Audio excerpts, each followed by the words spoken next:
நம்ம சொல்ற த்ரீசக்தி ஆரோக்கியம் கான்செப்ட்ல முக்கியமானது ஸ்ட்ராங்கர் கிராப், ஹெல்த் ஆரோக்கியமான ஹெல்த்தியான வலுவான ஒரு பயிர் முக்கியம். ஓகே, அப்ப அந்த பயிர் வலுவா இருக்கணும் அப்படின்னா நம்ம கொடுக்கக்கூடிய அடியுரங்கள் நியூட்ரிஷன் மேனேஜ்மெண்ட்டை தாண்டி அதற்கு தேவையான பயிர் வளர்ச்சி ஊக்கிகள் சொல்லுவோம். ஒவ்வொரு நிலைக்கும் தேவைப்படக்கூடிய பயிர் வளர்ச்சி ஊக்கிகள், அதையும் நம்ம இயற்கை சார்ந்ததும் கொடுத்துக்கிட்டு இருக்கிறோம். அதை தாண்டி முக்கியமானது பூச்சி மற்றும் நோய் மேலாண்மை. இதுதான் முக்கியமான விஷயங்கள். ஏன்னா இதுல தவறு நடக்கும் பட்சத்துல தான் நம்ம பெஸ்டிசைட் யூஸ் பண்ண வேண்டிய தேவைக்கு உட்படுறோம்.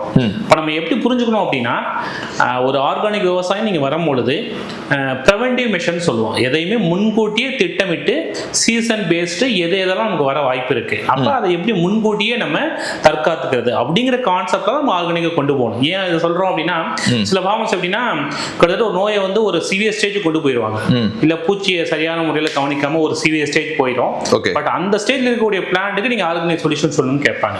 பட் ஆர்கானிக்கை நீங்க டைரக்டாவே அப்படியே கெமிக்கல் ஃபார்முக்கான ரீப்ளேஸ் பண்ண மட்டும் பார்க்காம இது ஒரு மேம்படுத்தப்பட்ட நிலை. அப்ப நமக்கான பொறுப்பு அப்படிங்கிறது அதிகமா இருக்கு ஆர்கானிக் ஃபார்மிங்ல.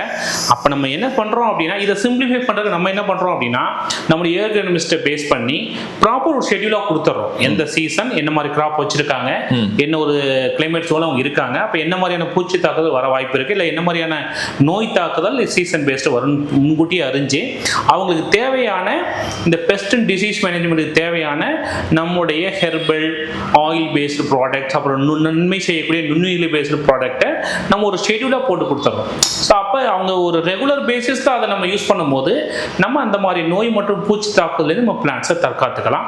ஸோ அடிஷனலாக நம்ம கொடுக்கக்கூடிய நியூட்ரிஷன், பயிர் வளர்ச்சி இதெல்லாம் சேரும் பொழுது அது ஒரு ஸ்ட்ராங் கிராப்பாக இருக்கும் பட்சத்தில் நமக்கான விளைச்சல் அப்படிங்கிறது அதிகமாகிறது அப்படிங்கிறத தாண்டி அது தரமான பொருளாகவும் நமக்கு விளைச்சலை கொண்டு வர முடியும். இதுதான் அடிப்படை. அதை பேஸ் பண்ணி தான் நம்ம ஸ்ட்ராங்கர் கிராப் அப்படிங்கிறத மையப்படுத்தும்.